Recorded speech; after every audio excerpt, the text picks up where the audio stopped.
Bear on, Bears fans. Welcome into another edition of the Chicago Bears podcast here on a Friday. That means the good kid, John Yurkovich, in the building. I am here. I am here. How you feeling, Yurk? Good. Absolutely fantastic. Little pep in your step today. I like it. In early. Upbeat. In early.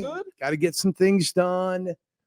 Just happy to be able to contribute here at ESPN 1000. That's what it's all about. You do some great things here at the show. Of course, your radio show. And listen, I got to pick the football brain here, Yerk. Let's do it. We're not only getting conflicting reports, but I think it's when you get conflicting reports from beat reporters and stuff like that. No disrespect to the beat, but sometimes you go, okay, all right, people might be hearing different things here.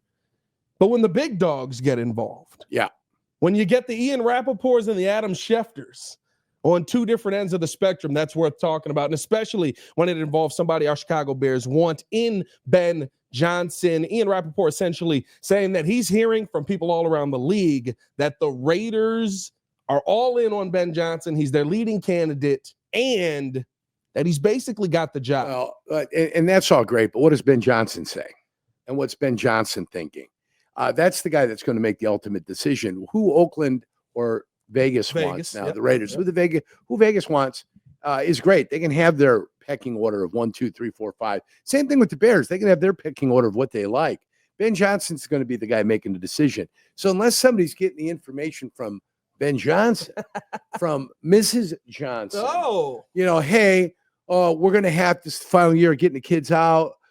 This is their year. Make sure the kids are ready to move. We're going to be going someplace that looks like it's going to be Mrs. Johnson then has an idea of what is and what isn't happening. When she sits down at night after a hard day at the office, Ben Johnson is going to sit there and share with his wife some of his thoughts and what he's thinking and that. And they're going over pros and cons, not just football pros and cons.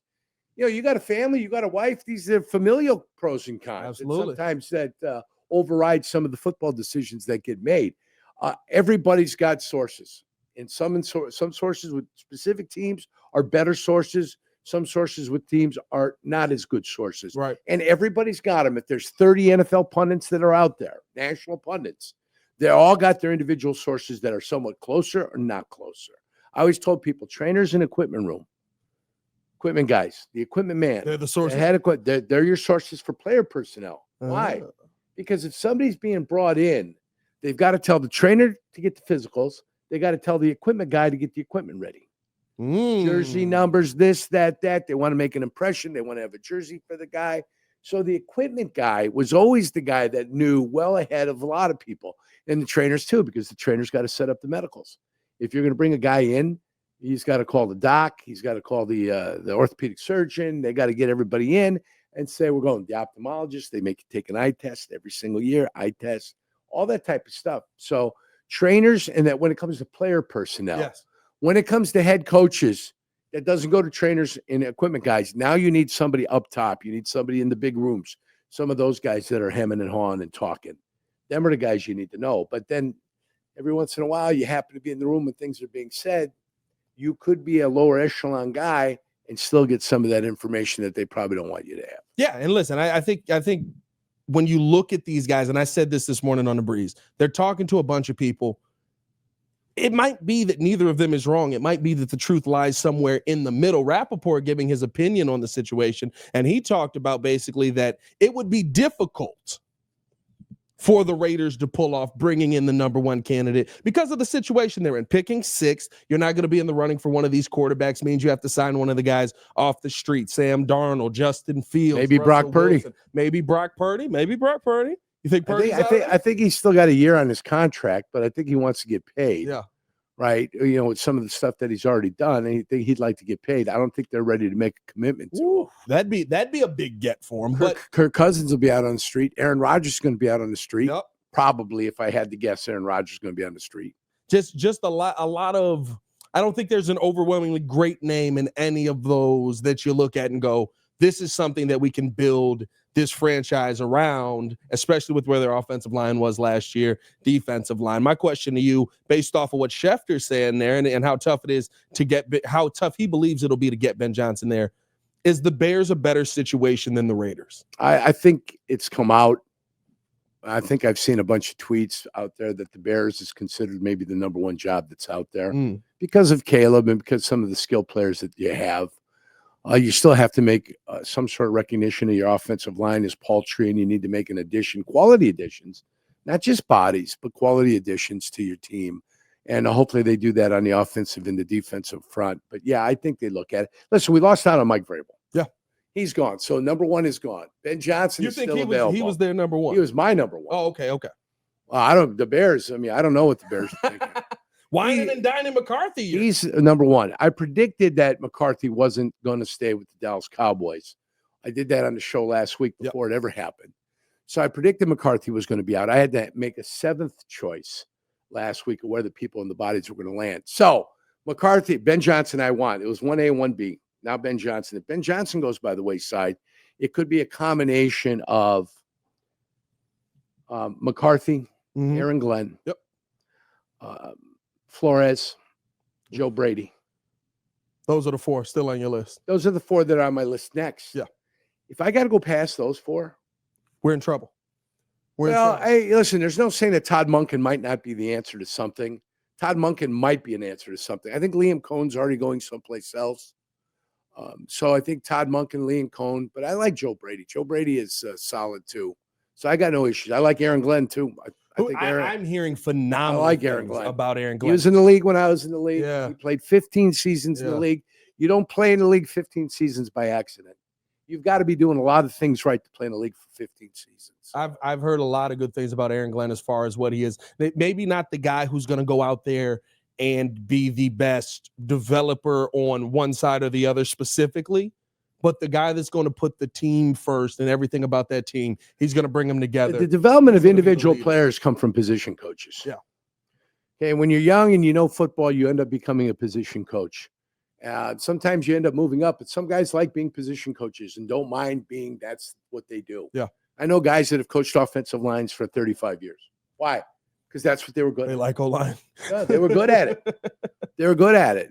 Listen, some offensive line guys who play O-line they know what was good against them on the defensive side of the ball, and they end up coaching defensive line. Some defensive linemen know what they hated when they were playing against offensive lines, and they end up coaching offensive lines, and they teach those guys the exact technique that bothered the living hell out of them. So it's those guys. Your position coaches develop players. Holmgren didn't develop players. If he did, the only guy who was developing was Brett Favre. That's who he developed, along with Steve Mariucci. Right. Along with Sherm Lewis. Right. They were in the process of trying to get Brett to figure out what the hell they were asking him to do. And that took a little bit of time. It took 2-3 years for that to happen. But that's what the head coach does. And he sets the atmosphere and he sets the expectations for the club. Your position coaches develop players. And if players aren't developing with the Chicago Bears, I look at the position coaches. Yeah.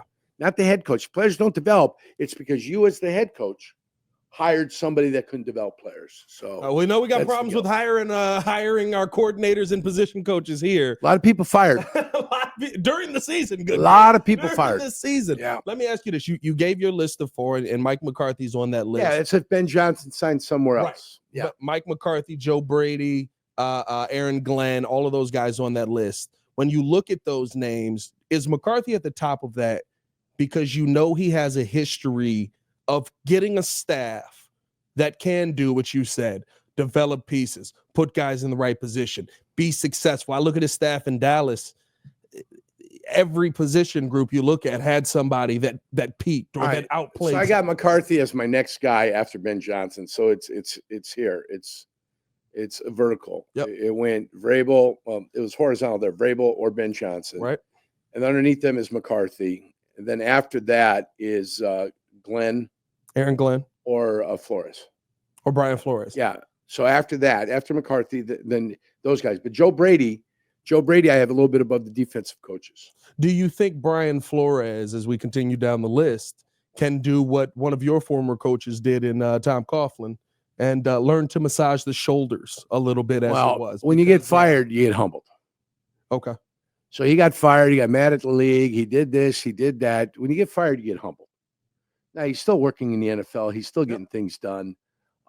Still there. But at some point over the course of time, you see how he gets to watch how O'Connell is that O'Connell up there? Kevin O'Connell, yes. Kevin O'Connell, how he's the boss. Yeah. And what he does and how he gets players to respond. At some point, you find that happy medium, that kind of place where you need to fit in if you're the guy that's going to lead people. Can't be so authoritarian all the time, and you can't be a pushover. All right, so someplace in between there's a happy medium where somebody can operate to get guys to respond to them and get players to respond to them. Not only that, but get your assistant coaches to respond to you too. So my concern is I feel like a lot of coaches in all sports, not just in the NFL, they have a tough time changing who they are. They have a tough time adjusting that. And yes, you'll give them another shot. But right, we looked at Josh McDaniels and we were like, well, listen, he had to learn from the first time being a head coach. Now he's experienced. Now he gets it. Now he knows what to do differently. He didn't. Yeah, the Raiders look the exact same as what the Broncos did. Right, two-time failure. You know what I mean? So, like, to me, I feel like we don't see coaches often enough change who they are. And that's what scares me about Brian Flores. Well, my problem is that you got to put the work in. And when we watched the training camp, there wasn't work. there wasn't work getting done. If you want to see something amazing, you can't. Get to training camp after he sees one rep of the offense and defensive line go, and then just goes, ugh. No, I'm not. Listen, I'm not talking about guys murdering each other. Yeah. It's not what I'm looking for. Putting in work, though. But you've got to put the work in. I think you saw Dan Campbell when he was talking to his guys in the preseason. They had some video of it. He's saying, listen, we don't have a lot of these high-intensity, full contact practices. And when we have them, we've got to go because it's the only way I can measure you up against what we're going to be doing during the season. You can't take this day and piddle it away down your pant leg. He goes, we got a handful of them left. He goes, today's effort was not good enough. It's not good enough. If we want to be where we want to be, and if we want to get to where we want to get, we've got to play better on these specific days. And those are the days where you're racking each other's brains, when you're going at it. That's the day you need to bring your best. Yeah. When you're walking through and you're not going 100%, okay, it's fine. You don't want to bang shoulders. You don't want to bang helmets. You don't want to ring your bell. Fine. Not a problem. But you've got to be able to work. The work has to get done in training camp. And if it doesn't, you end up doing what you do sometimes. Yeah. Let's finish it out here. We're going to do a quick ad read. We got a new sponsor on the show. Shout out to the new sponsor. And then I want to get your divisional round predictions here real quick. But hey, guys, I'm excited to let you know about a new partner of ours in Mitch Lyons Wealth. We just got an opportunity to meet Mitch Lyons in here. Chatted with him. Very good chat with him. Can't wait. We're going to have him on the show. It's the game plan for your retirement, I'm going to have you know. Yes, it is, Jurko. Mitch Lyons is a former NFL player, and he's the expert in protecting your nest egg and optimizing your income. Go to Mitch Lyons, LYONS Wealth.com, MitchLyonsWealth.com. Your best game plan to protect and grow and win retirement. All right, good kid. Let's finish it out here. Quick, rapid fire, because you have the ever important show to go to. I'm ready. Versus the Kansas City Chiefs. What's the spread? What's the spread? Yeah, don't worry about the spread here. I got Kansas City by 10 points. Kansas City by 10. Kansas City by 10. Yeah, I think Kansas City started playing its best football at the end of the year. Yes, they did. I think they're well rested. I think their defense is better than a lot of people give them credit for. And you got Mahomes as quarterback. He's 6-0 in the divisional round. I anticipate that going to 7-0. Go. Number 6, Washington Commanders versus the number 1, Detroit Lions. I think the Detroit Lions are just a little bit too good, even with a lot of their injuries. They're getting a couple of guys back. That I'm not worried about it. Jamar Gibbs is good enough to do what he's going to do.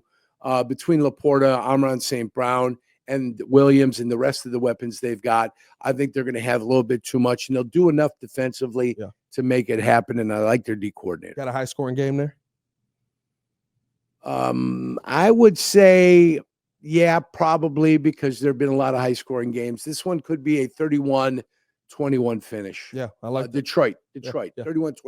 Number 4, Los Angeles Rams versus the number 2, Philadelphia Eagles. It's going to be a tough one. It's going to be outdoors. I don't necessarily like LA outdoors in Philadelphia. Is it going to be cold? It's going to be 5 degrees here on Sunday. Yeah.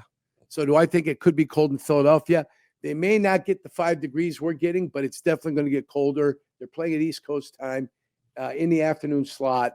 So I go with Philadelphia here. Philly taking out the Rams. I actually got the Rams winning that game. We'll see. It's okay. Number 3, Baltimore versus number 2, Buffalo. Best game. Best game, Yuri. Best game of the weekend. Best game of the weekend. I'm excited. And this is the final game. I had that wrong. This is the final game on Sunday. Yes, yeah, I had the other one wrong. So it won't be as cold as I thought it would be in Philadelphia. But this is the best game by far. It's up in Buffalo. Yes. Baltimore's got to travel on the road. Baltimore travels well. They don't have Zay Flowers, right? No Zay Flowers. Zay Flowers is out. They got Likely and they got Andrews, and I think they've got enough with Derrick Henry and Lamar Jackson.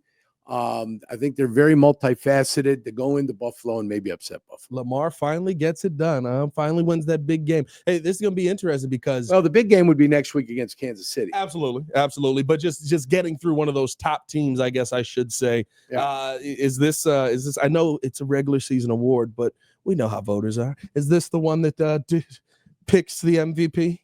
Oh, I don't know. Is this the game that picks the MVP? I've got Josh Allen as my MVP. Josh Allen had better stats last year than Lamar Jackson. They gave it to Lamar Jackson. Yeah. Lamar Jackson's got better stats than Josh Allen this year, but I think they give it to Josh Allen this year. We'll see what. So they've already proven they don't go with the guy that's got the best stats. Yeah. Otherwise, Joe Burrow would be your MVP. Absolutely. If he makes the playoffs, I think there's a case. Yurko, appreciate you coming through on a Friday. As always, my friend. All right, handsome. Y'all stay safe out there, Chicago. Bear down. One love. It's your boy Panther Designer back at it again. Peace.